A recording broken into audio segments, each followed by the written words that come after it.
There is confusion over the fate of an election that has not been formally delayed but has almost no chance of going ahead on time.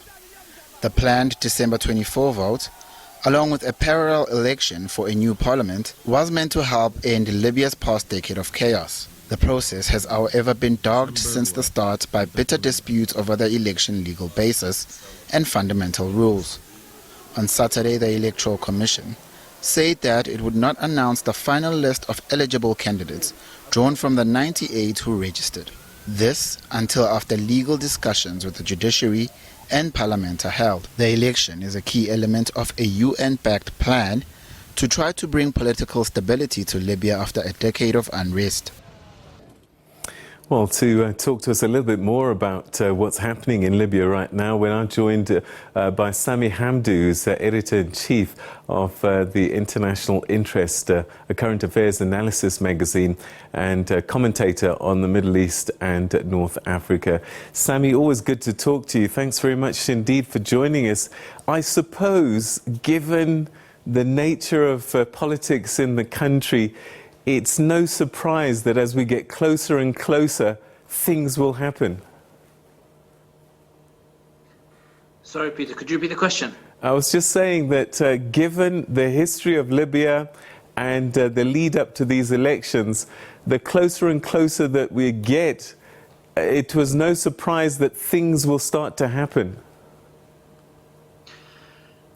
I think you're right. I think it's important to note that the reason that there is so much antagonism towards the idea of elections is because it has the potential to completely upend the political dynamics. What elections offers is a chance for a reshuffling of the system, for a reshuffling of the power dynamics, because it pushes it rather creates a new power or a new agency that hasn't existed before, which is the ability of the Libyan population to actually vote and deliver a sort of verdict on the current political players and the political actors. And the uncertainty over how the Libyans will vote is what irks a lot of these particular militias, assuming, of course, that these elections would have been free and fair in the first place. And I think also it's important to note that Libya, since the NATO-backed intervention, the Libyan agency has been essentially non-existent. The reality is that as soon as the NATO intervention came in, France, the UK and other countries that supported the downfall of Gaddafi expected their rewards, expected their construction contracts,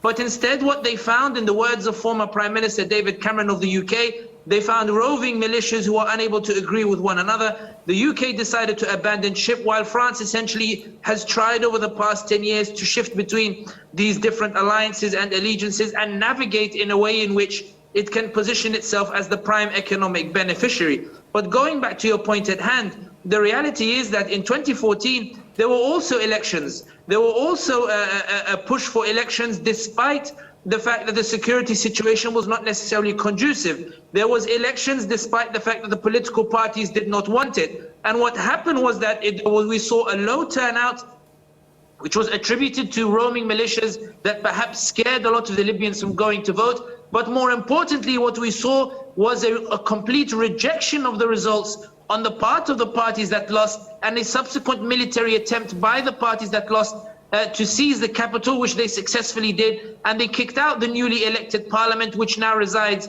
in the east of Libya. And that, of course, gave Haftar his umbrella essentially to mobilize. And likewise today, what we're seeing is the closer we get to the anticipated date of the elections, although it looks like it will be delayed, I do think that, as was said in the package, the Electoral Committee delaying the announcement of the final candidates list is an implicit way of saying that we can't go ahead with the elections at the moment. As we're getting closer to elections, we're now seeing the fragile peace come undone as each militia now essentially exerts its muscle, announces quite publicly and quite vocally that it will reject the elections, whether that's Khalid al-Mishri, the head of the Presidential Council, whether it's Salah Badi from the Misrata, whether it's other militias and the like, all announcing and saying, we reject these elections, we will not accept the results, we're ready, we're armed, we're ready to fight it. And instead of waiting for the actual date of the elections, what we're seeing today in Tripoli is the militias preempting the results, moving unilaterally,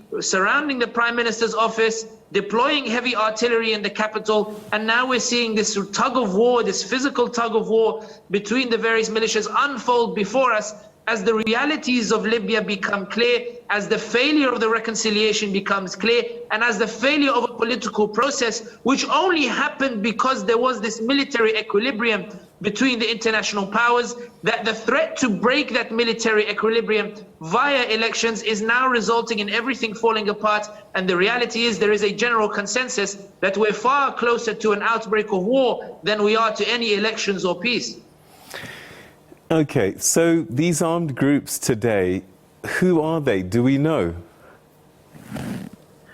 These are the groups that have been present since the aftermath of the NATO intervention. These are groups who have been ever present and who have been reluctantly forced to join hands with one another in times of crisis, such as when Haftar was knocking on the door and launching his military offensive on the capital. But these are also the same militia groups, Ghenewa in particular, for example, who in 2016, if it's 2016, when the Skhirat agreement was signed, which created a new UN-backed internationally recognized government called the Government of National Unity. Its prime minister was decided it would be a man called Fayez Sarraj. When Sarraj was due to arrive in Tripoli, Ghenewa, Ghouail and others and the like tried to prevent Sarraj from entering the capital. They didn't want this government to convene, and essentially Sarraj had to arrive into the city by night. He arrived by ship outside of Tripoli and drove inside, came up from behind them and sprung up behind them and said, "Guys, I'm here." And they had no choice but to recognize them. These are the same faces that we've seen for a while. These are the same spoilers. These are the same militias that have been competing for a while. These are the same militias that people have been talking about that need to be reined in, that need to be disarmed, or need to at least be incorporated into a state institution, albeit that has happened officially, but still they continue to maintain their own relative independence. These are the same militias that people have been calling to be disarmed, and now these militias today are essentially saying to Dbeiba, don't get any ideas that you are some prime minister. The reality is that we will only accept a Libya in which the cake is divided between us, not one in which we all eat from the same cake. We only accept a Libya that respects the power dynamics, not a Libya that actually is built on any political consensus. And these militias, fearing that the changes that are unfolding will undermine their presence, are now flexing their muscles and essentially saying to the Americans and to the international community that it doesn't matter how much you try to impose a political process on us, we will reject it unless we are recognized as legitimate powers and we are essentially given a slice of the cake. And this is why we saw yesterday a very vulgar video from one of the head of the militias in Misrata, which was an ally of the US in 2016 in the fight against terrorism, essentially telling his people around the table that they should call Stephanie Williams a derogatory term, and asserting that there will be no elections, and if there are, then he will essentially storm the state institutions and shut them down. The fact that these threats can be made openly, that they can be videoed, that they can be broadcast on social media, and that these militia leaders believe that there will be no repercussions or no consequences, speaks volumes as to the state of the security situation in Libya today, and speaks volumes as to the state, or rather the fallacy that elections can actually take place in this environment, and also bring to the fore the fact that Libya's issue is not the fact of elections, but rather an issue of narrative, in that the militias that are now competing with one another do not believe that they overthrew Gaddafi, but rather believe that the international NATO intervention did, and therefore they derive their power from essentially playing off the international powers off each other. Some are allied with France, some seek the will of Washington, some seek the will of the UAE, of Saudi Arabia, of Egypt, but there is no effort to win the Libyan people because there is this implicit consensus that they don't matter. Libya now is a cake to be divided between international powers, and the militias are trying to align accordingly. If these militias have been there since the beginning, it does then beg the question, could this not have been predicted? And if it could have been, could anything have been done? Otherwise, we'll just keep on doing Groundhog Day and keep coming to this point. I think that there has been a genuine, or rather people have actually asserted to the Americans in particular that Libya was not ripe for elections. But it appears that the Americans are not necessarily interested in these arguments. For the Americans, they believe that the biggest crisis in Libya is not necessarily the civil war, but that rather Trump's administration allowed an environment in which Russia could entrench itself in East Libya and Turkey is able to entrench itself in West Libya. So now Russia has 2 military bases overlooking the Mediterranean, a military base in Tartus in Syria, and now a military base in Libya that overlooks the Mediterranean. This is what has spurred the Americans into action.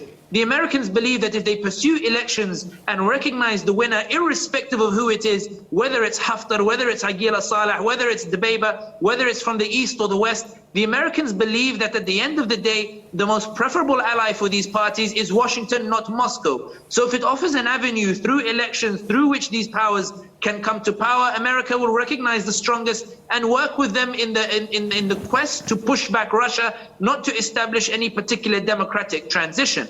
So while everybody has been ascertain to the Americans that it's much more complicated than that, and that if you break the military equilibrium, that is Turkey to the west and Russia to the east, then what you're left with is Libyan factions ready to fight each other and kill each other once more, the Americans have turned a blind eye, or a deaf ear at least, to such arguments, and they've been insisting that elections must take place. What's unfolding now is a realization upon the Americans that the environment is not conducive for elections. And the reality is that while they are insistent that the elections should go ahead, the environment on the ground now is increasingly not conducive. And that's why Stephanie Williams has gone to Tripoli. Stephanie Williams, the UN envoy who brokered the political process last year, Stephanie Williams has gone to Tripoli essentially to try to help to clean up the mess, or at least agree some sort of roadmap or framework in case these elections are delayed. But this is the answer to your question, in that elections are being pushed primarily because the interests at heart are nothing to do with the Libyans. It's not about the Libyan population here, but more about the sense that US hegemony has been undermined, EU power has been undermined in the Mediterranean, that their neglect of Libya, or their sitting aside and allowing Libya just to take its own course, has empowered the Russians, has empowered the Turks, and therefore the prime priority of Washington is to contain Russia, is to contain Turkey, and they believe that the best way to do this is via elections, to shake things up, recognize those elections and establish new working relationships with whichever parties come to power. And I think that's the rather narrow-minded tunnel vision that has led to the current crisis. It's what led to the crisis that took place in the NATO intervention, in an ill-thought intervention. And this is why today, when we're looking at Libya and the events that are unfolding before us, it's becoming abundantly clear that the American will and the French will and the international will, at the end of the day, the Libyans are now revolting against that. They are ready to go to war once more. They're ready to kill each other again, primarily because everybody wants power, but no one has the power to assert their own power on the rest of Libya. The only one who came close was Haftar. Haftar, to compare the militias to Tripoli, and while I believe that Haftar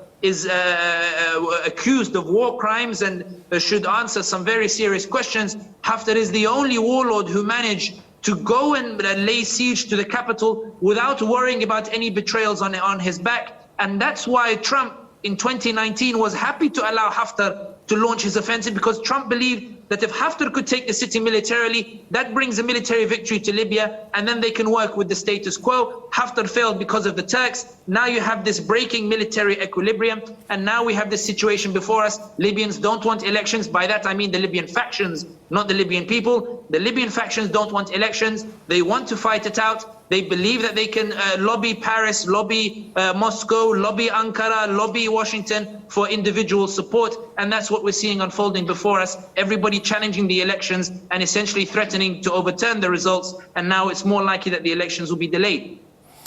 Sami, interesting days ahead, that's for sure. And one gets a sense there'll be twists and turns every single day. That's where we'll leave it, Sami. Thanks so much indeed for your insights tonight. Thank you. All right, that's Sami Hamdi there, making a prediction that chances of elections taking place in Libya are not looking great at all at the moment, as Militia are just saying it's not happening.